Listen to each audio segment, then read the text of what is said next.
have all the attention towards the LED screen before we witness everything about respected Shri Rajnath Singh Ji. Bharat के सफर में एक नाम अपनी दृढ़ता, अनुशासन और देश सेवा के लिए अलग ही शान से उभर कर सामने आता है। श्री राजनाथ सिंह उत्तर प्रदेश के एक छोटे गांव के फिजिक्स टीचर से शुरू हुआ ये सफर देश की राजनीति के सबसे उच्च पदों तक पहुंचा। भारत के सबसे बड़े राज्य के मुख्यमंत्री से लेकर 2 बार भारतीय जनता पार्टी के राष्ट्रीय अध्यक्ष और आज भारत के रक्षा मंत्री के रूप में हर जिम्मेदारी को उन्होंने गर्व और दृढ़ता के साथ निभाया है। रक्षा मंत्री के तौर पर उन्होंने आत्मनिर्भर भारत को नई दिशा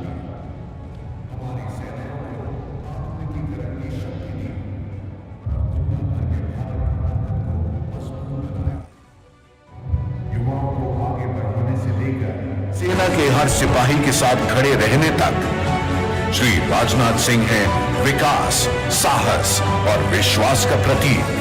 आज जीतो कनेक्ट 2025 में मुख्य अतिथि के रूप में हम स्वागत करते हैं एक ऐसे नेता का जो प्रगति को उद्देश्य के साथ और सेवा को शक्ति के साथ जीते हैं। श्री राजनाथ सिंह भारत की शान, भारत का गौरव और हर नए कल के लिए एक सच्ची प्रेरणा।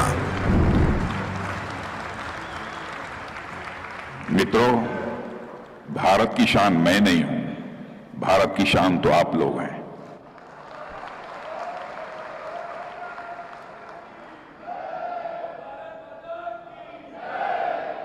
पहले मैं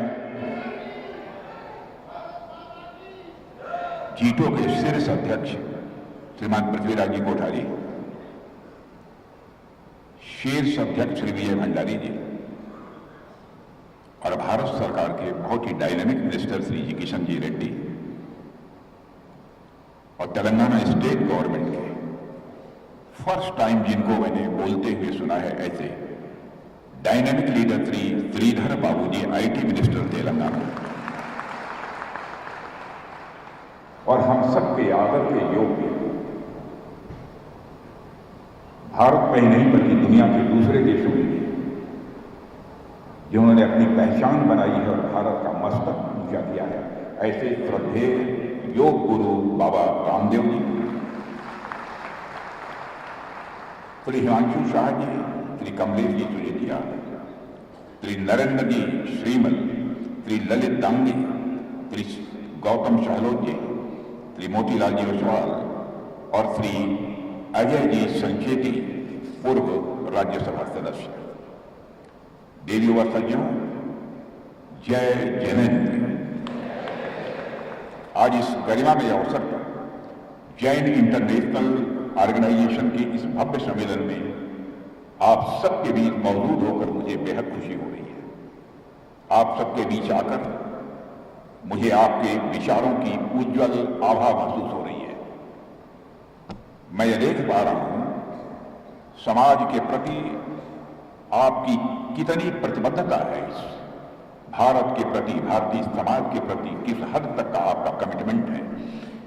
यह देखकर मेरे मन में यह विश्वास और पक्का हो रहा है कि जब तक आप सभी जैसे लोग इस राष्ट्र में, इस देश की हैं, तब तक इस देश की प्रगति को दुनिया की कोई ताकत रोक नहीं सकती। साथियों, मैं इस मंच से जैन इंटरनेशनल ट्रेड ऑर्गेनाइजेशन के राष्ट्र और समाज के उत्थान में उनके कंट्रीब्यूशन के लिए मैं हृदय से सराहना करता हूं। मैं देख रहा था कि आपने इस संस्था की स्थापना 2007 में की, तब से लेकर आज तक इतने कम समय में इस ऑर्गेनाइजेशन ने जिस प्रकार अपने कार्यों और दृष्टिकोण से समाज में एक अपनी सशक्त पहचान बनाई है, वह वास्तव में प्रशंसनीय है। आज जीटो न केवल भारत में बल्कि अंतर्राष्ट्रीय स्तर पर भी एक प्रभावशाली और संगठित शक्ति के रूप में खड़ा हुआ है। आपके तो नाम का साज फार भी है जीतो, जहां रहो वहां जीतो, जहां रहो वहां पर विजय हासिल करो, विक्ट्री हासिल करो। इसी नाम के अनुरूप आपने अपने कार्यों से देश के जन जन का विश्वास और जन जन का अपने हृदय भी जीता है। मुझे आपकी संस्था का मोटो यह भी बहुत आकर्षक लगता है, लर्न, अर्न एंड रिटर्न, यानी सीखो, कमाओ और पुनः समाज को वापस करो। यह तीन शब्द मैं मानता हूं कि अपने आप में एक जीवन दर्शन है, एक लाइफ फिलॉसफी है। इसी दर्शन के तहत जीतों ने एजुकेशन, हेल्थ, इंटरप्रेन्योरशिप, वीमेन और यूथ एम्पावरमेंट और साथ ही साथ innovation, skill development, employment generation और माइनॉरिटीज के वेलफेयर जैसे अनेक क्षेत्रों में आपने बहुत ही रिमार्केबल काम किए हैं। मैं अच्छी तरह जानता हूं, लंबे समय से जैन समाज से मेरा बहुत ही नजदीकी रिश्ता रहा है और लगभग 20-25 वर्षों से लगातार मैं जैन समाज के कार्यक्रमों में जा रहा हूं। साथियों, मुझे लगता है कि यह केवल किसी संगठन की अचीवमेंट नहीं है, बल्कि यह जैन समाज की जो फिलॉसफी है, उस फिलॉसफी का यह प्रमाण है जो भारत की संस्कृति में, भारत के कल्चर में यह रचा बसा हुआ है। साथियों, जैन समाज का जो इतिहास है वह अपने आप में भारत की आध्यात्मिक और सांस्कृतिक यात्रा का एक अमूल्य अध्याय है। आज हमें जैन समाज पूरी दुनिया में हार्ड वर्किंग, प्रॉस्परस समाज के रूप में दिखाई देता है, लेकिन आपकी मेहनत और लगन के अलावा आप सबकी पहचान, आपकी त्याग, आपकी तपस्या और आपका नॉन वायलेंट नेचर, अहिंसक स्वभाव भी यह रहा है। इसके कारण भी आपकी पहचान रही है और मुझे लगता है कि सारी चीजें किसी भी सभ्य समाज की, सिविलाइज सोसाइटी की एक आइडेंटिटी है, सिविलाइज सोसाइटी की यह पहचान है। साथियों, भारत की कल्चर, भारत की संस्कृति यूनिटी इन डाइवर्सिटी, विविधता में एकता का एक अद्भुत उदाहरण रही है। यहां अनेक मत, पंथ, परंपराएं और जीवन दर्शन भी पनपे, परंतु सबका मूल में यही भाव रहा, सर्वे भवन्तु सुखिनः सर्वे सन्तु निरामया, यानी सभी लोग सुखी हों और सभी लोग निरोग हों। यानी हर पंथ ने सभी के सुखी होने की, सभी के निरोगी होने की और सभी के कल्याण की कामना की है। इस विविधता में जैन धर्म ने भी अपने सिद्धांतों और आदर्शों के माध्यम से न केवल भारतीय समाज बल्कि पूरी मानव सभ्यता, पूरी ह्यूमन सिविलाइजेशन को एक अद्वितीय संदेश देने में कामयाबी हासिल की है। और उनमें विशेष रूप से यह श्रेय यदि किसी को जाता है तो जैन समाज को जाता है। साथियों, जैन धर्म के सम्यक दर्शन, सम्यक ज्ञान और सम्यक चरित्र हमें यह बताते हैं कि जीवन का उद्देश्य केवल भौतिक सफलता प्राप्त करना नहीं है, बल्कि आत्मा की उन्नति और आंतरिक शुद्धि प्राप्त करना ही किसी मनुष्य के जीवन की, मैं मानता हूं, सबसे बड़ी उपलब्धि है और सबसे सच्ची उपलब्धि है। यही कारण है कि इसके सिद्धांत समय और स्थान की सीमाओं से परे हैं, चाहे यहां रहिए, चाहे दुनिया के किसी देश में रहिए। साथियों, जैन धर्म हमें यह भी सिखाता है कि जीवन का मूल्य उसके बाहरी रूप में नहीं है, बल्कि उसकी आंतरिक शुद्धि में है। इसलिए अहिंसा, सत्य और संयम जैसे मूल्यों को जैन दर्शन ने केवल उपदेश नहीं माना है, बल्कि उन्हें जीवन में उतारने में भी कामयाबी हासिल की है। यदि कोई इन मूल्यों को गहराई से अध्ययन करे तो उसे एहसास होगा कि यह केवल धार्मिक उपदेश भर नहीं है, बल्कि एक साइंटिफिक और प्रैक्टिकल लाइफ स्टाइल भी है। जैसे जब हम अहिंसा की बात करते हैं तो आमतौर पर हमारे मन में सबसे पहले यह विचार आता है, अहिंसा, नॉन वायलेंस का अर्थ है किसी को न मारना, किसी को शारीरिक पीड़ा न पहुंचाना। इसे ही अहिंसा कहते हैं, इसे ही नॉन वायलेंस कहते हैं। निश्चित रूप से नॉन वायलेंस का यह भी एक पहलू है, इसमें कहीं दो मत नहीं है, लेकिन जैन दर्शन हमको बताता है कि अहिंसा का स्वरूप इससे कहीं व्यापक है और इससे कहीं ज्यादा गहरा भी है। साथियों, जैन दर्शन के अनुसार विचारों में भी एक प्रकार की हिंसा है, वाणी में कटुता भी एक प्रकार की हिंसा है, और कर्मों में की क्रूरता तो हिंसा है ही। इसका मतलब है कि हिंसा केवल हमारे बाहरी व्यवहार तक ही सीमित नहीं है, बल्कि हमारे मन, वचन, कर्म तीनों के पवित्र होने का नाम ही है अहिंसा।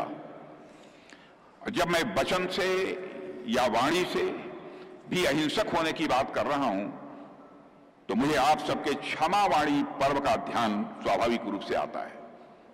हम सब जानते हैं कि जीवन में जाने अनजाने सभी से गलतियां हो जाती हैं, फिर हमें बाद में एहसास होता है कि हमें ऐसा नहीं करना चाहिए था, और ये जो गलतियां हैं हमारे भीतर एक बोझ की तरह जमा होती रहती हैं। यदि हमें समय से रहते दूर न किया तो हमारे मन को बिल्कुल अशांत बना देती हैं, हमारे मन को पूरी तरह से बेचैन कर देती हैं। यह कितनी बड़ी बात है कि इन गलतियों को सुधारने के लिए आप लोगों के पास एक पर्व, एक विशेष त्योहार है, क्षमाबाड़ी पर्व। क्षमाबाड़ी पर्व जो आप मनाते हैं वो हमें अवसर देती है कि हम अपने अहंकार की दीवारों को तोड़कर विनम्रता के साथ क्षमा मांगें और दूसरों को क्षमा करें। अक्सर लोग मानते हैं कि क्षमा मांगना या दूसरों को क्षमा करना यह कमजोरी का संकेत है, लेकिन मित्रों ऐसा नहीं है। जैन धर्म हमको सिखाता है कि क्षमा याचना वास्तव में आत्मबल का सबसे बड़ा प्रमाण है, क्योंकि क्षमा मांगने के लिए हमें अपने अहंकार को त्यागना पड़ता है, और दूसरों को क्षमा करने के लिए हमें अपने हृदय को विशाल बनाना पड़ता है। जब हम सच्चे मन से क्षमा मांगते हैं और दूसरों को क्षमा करते हैं तो हमारे भीतर भी एक अद्भुत शांति और संतोष का अनुभव होता है। साथियों, आज जब पूरी दुनिया पर्यावरण संरक्षण की बात कर रही है, जब पूरी दुनिया में कंज्यूमरिज्म यानी उपभोक्तावाद बढ़ता चला जा रहा है, तो ऐसे समय में जैन समाज द्वारा हजारों वर्षों से अपनाई गई अपरिग्रह की भावना भी हमको एक दिशा देती है, एक राह बतलाती है। अपरिग्रह का मतलब केवल त्याग करना नहीं है, यह कोई ऐसा विचार नहीं है जो कि आपको यह कहता हो कि आपके पास कुछ भी नहीं होना चाहिए। अपरिग्रह का गहरा संदेश यह है कि आपके पास जितनी भी वस्तुएं हैं उनका उपयोग आप संयमित ढंग से करें और उनसे आसक्ति न रखें। साथ ही अपरिग्रह हमें यह भी सिखाता है कि नीड और ग्रीड दोनों में अंतर समझना भी हमको बहुत ही आवश्यक है। साथियों, यह सोच स्पिरिचुअल होने के साथ साथ मैं मानता हूं कि अपने आप में प्रैक्टिकल भी है। आज कंज्यूमरिज्म, उपभोक्तावाद का सबसे बड़ा संकट यही है कि हमें अनलिमिटेड ग्रीड, असीमित लालच की तरफ यह धकेल रहा है। आपके हाथ में मोबाइल है, कहीं पर सेल चल रही है और आपने वो सारी चीज भी खरीद ली जिसकी कि आपको जरूरत नहीं थी। यहां सिर्फ कुछ खरीदने की बात नहीं है, बल्कि आप खुद अपने आसपास देखिए कि आज लोगों के पास वे सारी चीजें भी हैं जिनकी इन्हें जरूरत नहीं है। इसलिए मेरा ऐसा मानना है कि जैन समाज की अपरिग्रह की शिक्षा हमें एक ऐसा बैलेंस लाइफ जीने का मार्ग दिखाती है जहां हम मॉडर्निटी यानी आधुनिकता को अपनाते हुए नेचर के साथ सामंजस्य बनाकर रख सकते हैं। यह जैन धर्म ही करता है। और साथियों, इस प्रकार की सोच भारत के लिए कोई नई बात नहीं है।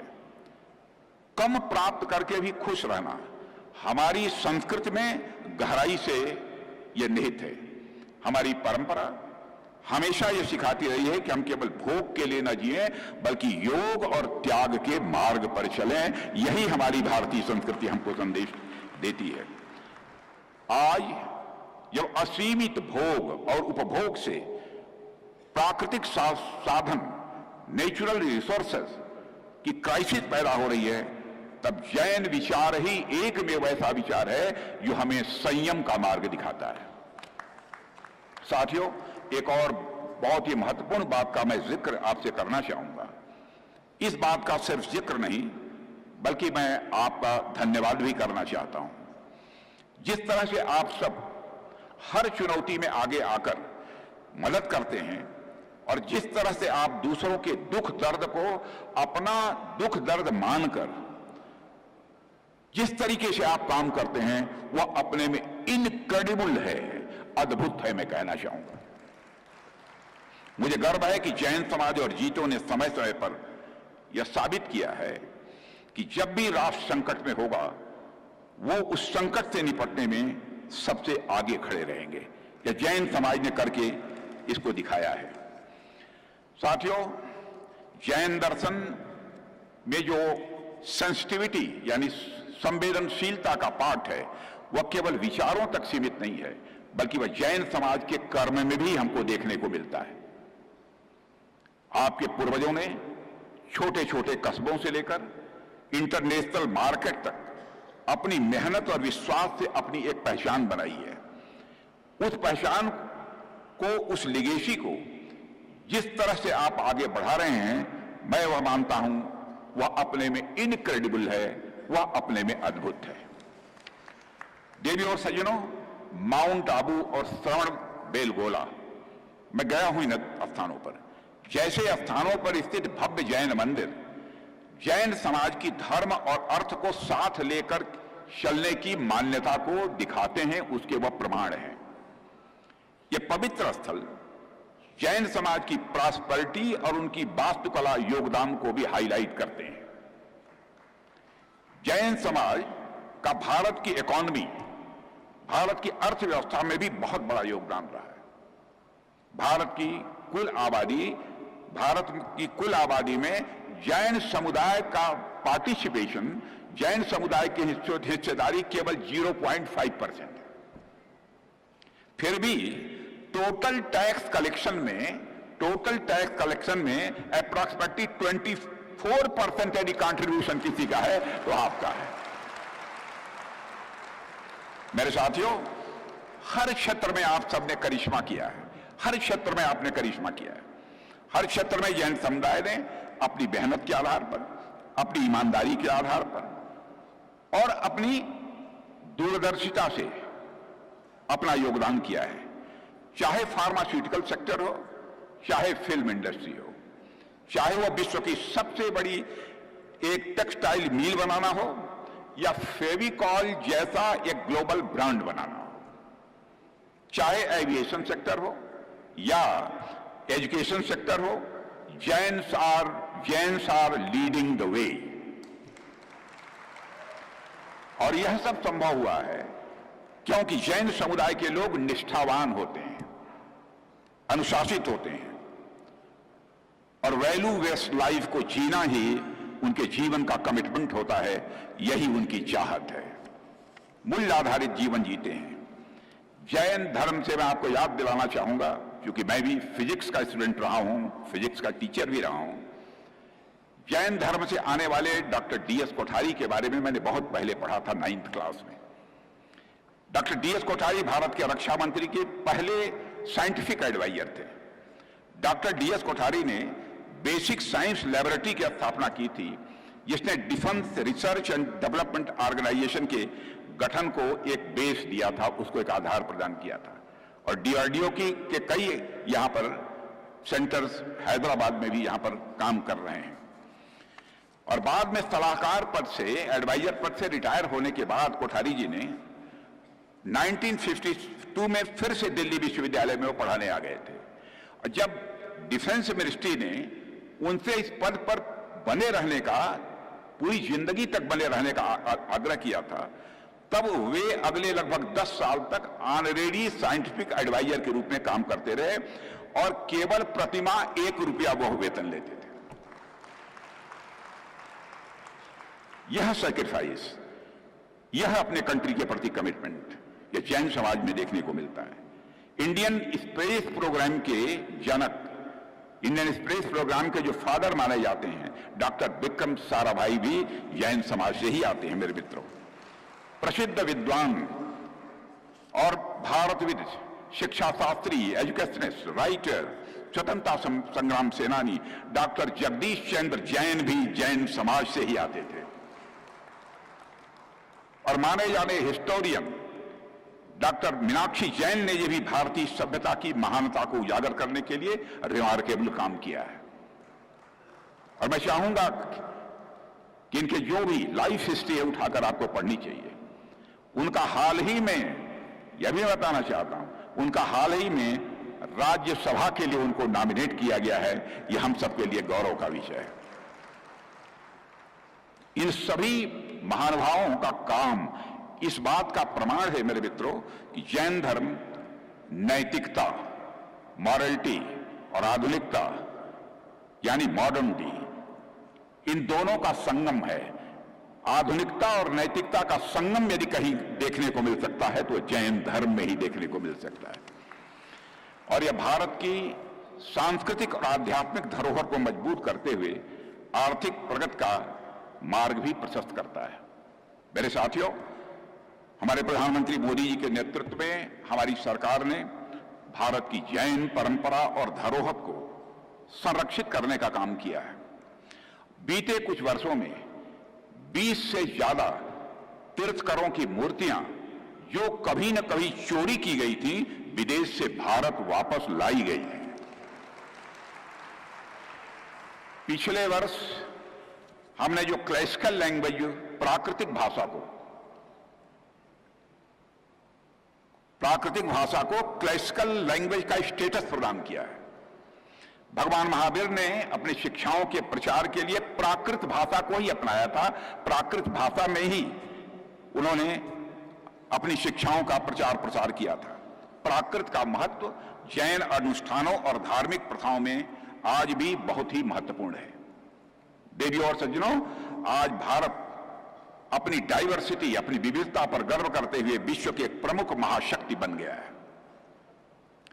सामाजिक क्षेत्र हो, आर्थिक क्षेत्र हो, सभी में हमने बहुत ही अभूतपूर्व उपलब्धियां हासिल की हैं। मेजर अचीवमेंट्स हम लोगों ने हासिल किए हैं। हमारे नागरिकों का जीवन पहले के कंपैरिजन में बेहतर हुआ है और आज उन्हें नई नई अपॉर्चुनिटीज मिल रही हैं। सुशासन और सुदृढ़ नेतृत्व के कारण आज हम विश्व की तीसरी सबसे बड़ी अर्थव्यवस्था, दुनिया की थर्ड लार्जेस्ट इकोनॉमी बनने की ओर तेजी से आगे बढ़ चले हैं। आज भारत में ट्रेडर्स और व्यापारियों को भी एक नया आत्मविश्वास पैदा हुआ है। पहले छोटे दुकानदार, व्यापारी और कारोबारी बड़े प्लेयर्स की साइडों में काम करने के लिए मजबूर थे, लेकिन अब मोदी गवर्नमेंट ने ऐसी नीतियां और ऐसे प्लेटफॉर्म्स बनाए हैं जिन्होंने व्यापार करने को काफी इजी बना दिया है, डेमोक्रेटिक बना दिया है। एमएसएमई पहले सरकारी सप्लाई चेन से बाहर थी, लेकिन आज छोटे से छोटा दुकानदार भी सीधे सरकार को अपना सामान बेच सकता है। जेम पोर्टल पर इसका सबसे बड़ा उदाहरण है। यहां से अब तक 15 लाख करोड़ रुपए से ज्यादा की परचेज हो चुकी है। 15 लाख करोड़ रुपए से ज्यादा की परचेज हो चुकी है, जिसमें से 7 लाख करोड़ का सामान सिर्फ एमएसएमई से खरीदा गया है। ईज ऑफ डूइंग बिजनेस के लिए हमारी गवर्नमेंट ने करिश्माई काम किया है मेरे मित्रों। 40,000 से अधिक कंप्लायंसेस को हम लोगों ने खत्म कर दिया है। पहले छोटे छोटे तकनीकी मामलों में, छोटे टेक्निकल मामलों में भी हम व्यापारियों पर केस दर्ज हो जाया करते थे। आज उन नियमों को डीक्रिमिनलाइज भी कर दिया गया है, यह आपको जानकारी होगा। टैक्स सिस्टम आप स्वीकार करेंगे कि ट्रांसपेरेंट, पहले के कंपैरिजन में ट्रांसपेरेंट बना है और जीएसटी ने पूरे देश को एक यूनिफाइड मार्केट बना दिया है। यानी one nation, one market, one tax. इससे व्यापारी चाहे दरभंगा में हो या दिल्ली में हो या हैदराबाद में हो या हमीरपुर में हो, उसके पास लगभग समान अवसर है। अभी हाल ही में हमने नेक्स्ट जनरेशन जीएसटी रिफॉर्म्स को भी मंजूरी दी है। इससे आम लोगों और छोटे व्यापारियों सहित सभी के लिए बिजनेस ऑपरेशन और भी आसान हो गया है। और साथियों, हाल फिलहाल भारत दुनिया की चौथी सबसे बड़ी अर्थव्यवस्था, fourth largest, one of the fourth largest economy Bharat है।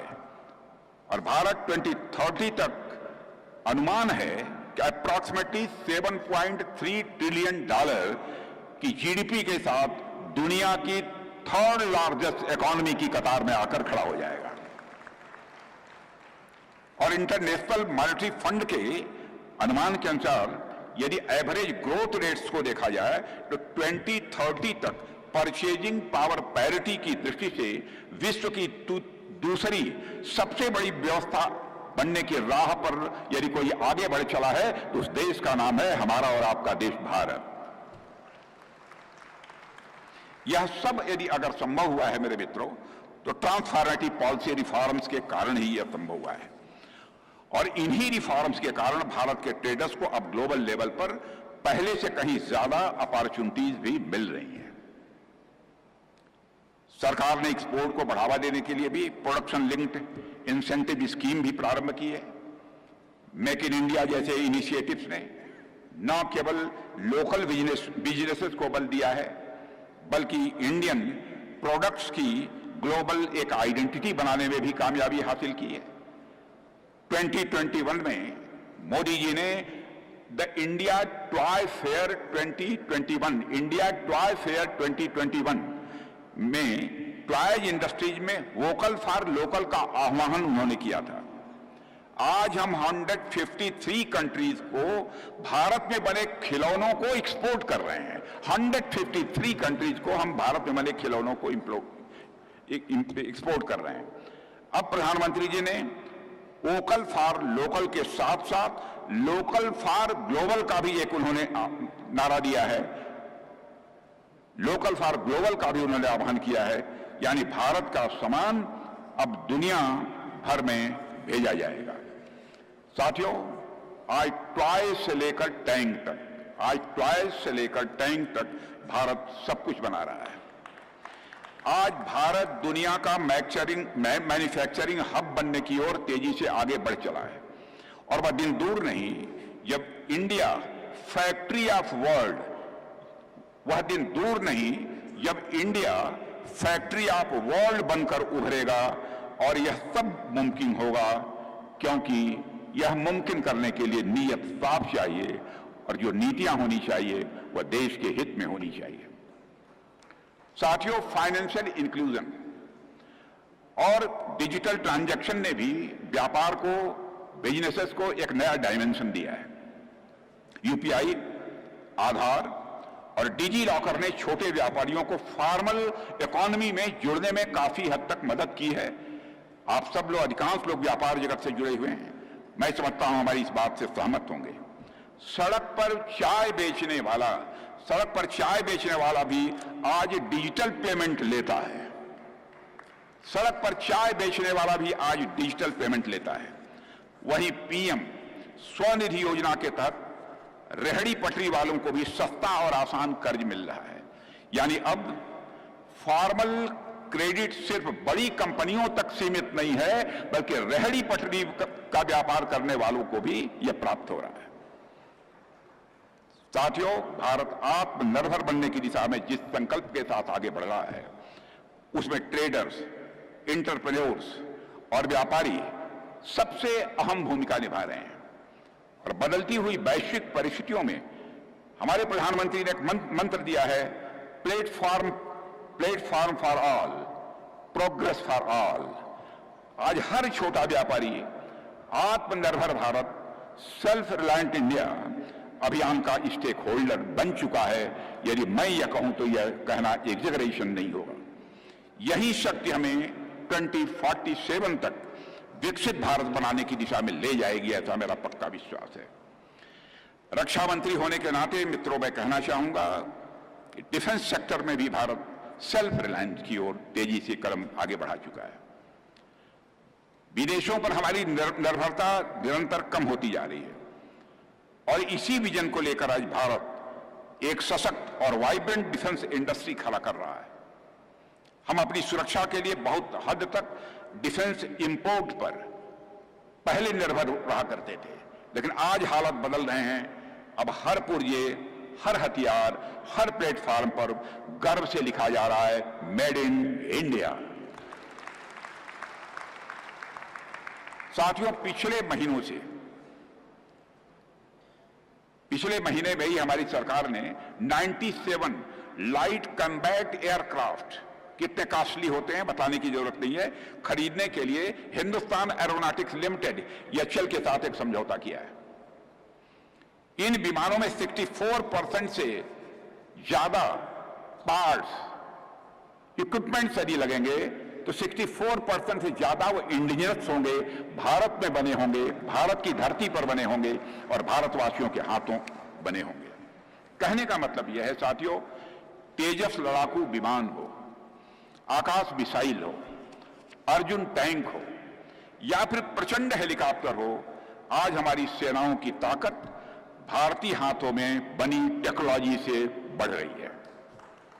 तो अपने देश के नौजवान जितने भी हमारे ऐसे इनोवेटर्स हैं, हमारे स्टार्टअप्स हैं, उनको भी इस अवसर पर मैं बधाई देना चाहता हूं। मित्रों, आज के 10 से 11 साल पहले जब हमारी गवर्नमेंट बनी थी, उस समय डिफेंस का एक्सपोर्ट आप जानते हैं कितना था? अप्रॉक्सीमेटली 600 करोड़। और आज आपको जानकर खुशी होगी कि हमारा एक्सपोर्ट आज 10 से 11 वर्षों में 600 करोड़ से बढ़कर मोर देन 24,000 करोड़ तक पहुंच गया है। और मैं आपको डिफेंस मिनिस्टर होने के नाते यकीन दिला रहा हूं, 2029 समाप्त होते होते हमारा एक्सपोर्ट मोर देन 50,000 करोड़ का होगा। साथियों, भारत हमेशा से शांति का पक्षधर रहा है। भारत ने हमेशा कोई एग्जिस्टेंस, सह अस्तित्व को अपनाया है। लेकिन मेरे भाइयों बहनों, इतिहास हमें यह भी सिखाता है कि अगर हमें अपनी संस्कृति और सभ्यतागत मूल्यों की रक्षा करनी है तो हमारे पास शक्ति भी चाहिए, हमारे पास ताकत भी चाहिए। याद कीजिए, याद दिलाना चाहता हूं कैसे वर्ष 2001 में अफगानिस्तान में भगवान बुद्ध की सबसे ऊंची प्रतिमा को तोड़ दिया गया था। इसलिए हमें सीख लेनी चाहिए भामाशाह से। महाराणा प्रताप के संघर्ष के समय उनका साथ देने वाले और स्वधर्म की रक्षा के लिए अपना सब कुछ सहर्ष त्यागने वाले भामाशाह किसी धर्म के अनुयायी थे तो जैन धर्म के ही वह अनुयायी थे। जब महाराणा प्रताप के फाइनेंशियल रिसोर्सेस, आर्थिक संसाधन जब खत्म हो गए थे तो उनके पास जीवन जीने के लिए भी रिसोर्सेज नहीं थे महाराणा प्रताप के पास। तब भामाशाह स्वयं चलकर आए थे।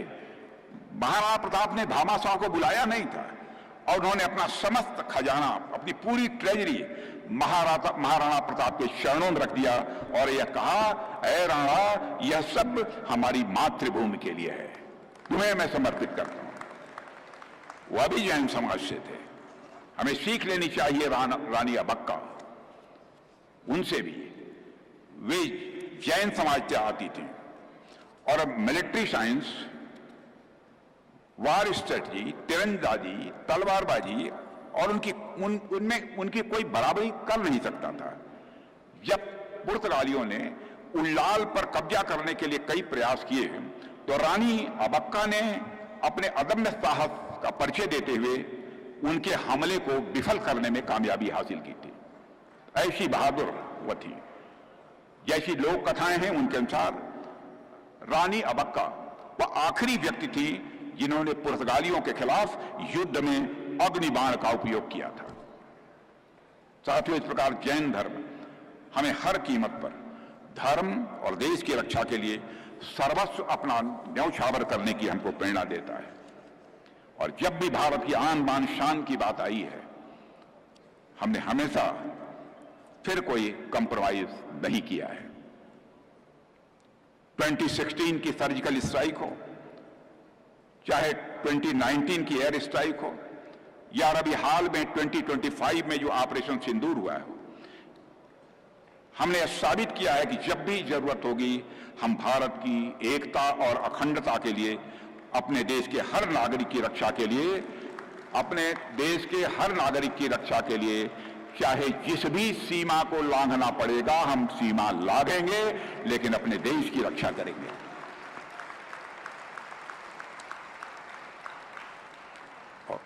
और मेरे साथियों, पहलगाम पहलगाम में जो टेरर अटैक हुआ था उसके बारे में आप जानते हैं। निर्दोष लोगों को धर्म पूछकर मारा गया था। लेकिन आपने देखा कि हम लोगों ने पाकिस्तान पर सर्जिकल स्ट्राइक की तो धर्म पूछकर नहीं मारा। हमने यह नहीं देखा कि किस धर्म को मानने वाले हैं। हमने तो केवल इतना ही देखा कि टेररिस्ट सेंटर्स कहां हैं जिन आतंकवादियों ने हमारे पहलगाम के निर्दोष लोगों को मारा है। हमने उनके ऊपर आक्रमण किया है। हमने वहां के किसी मिलिट्री इस्टेब्लिशमेंट अथवा सिविलियन इस्टेब्लिशमेंट पर कभी आक्रमण नहीं किया। हम चाहते तो यह काम पहले भी कर सकते थे, लेकिन नहीं किया हम लोगों ने। और साथियों, याद रखिए, जब हम अपनी सैन्य शक्ति, अपनी आर्थिक शक्ति बढ़ाने की बात करते हैं तो हमारा मकसद, हमारी कोशिश किसी पर वर्चस्व स्थापित करना नहीं होती है। हमारी शक्ति का उद्देश्य है अपने आदर्शों की रक्षा, अपने धर्म और आस्था की रक्षा और उन मानवीय मूल्यों की रक्षा जो भगवान महावीर की शिक्षाओं में सबसे ऊंचे, सबसे श्रेष्ठ रूप से प्रकट होते हैं। साथियों, न्यायपूर्ण और करुणामयी समाज बनाने के लिए हमें जैन धर्म और भगवान महावीर के दिखाए मूल्यों से सीखना होगा। भगवान महावीर ने जीवन का प्रत्येक क्षण मानवीय कल्याण के लिए, मानव जात के कल्याण के लिए उन्होंने लगाया।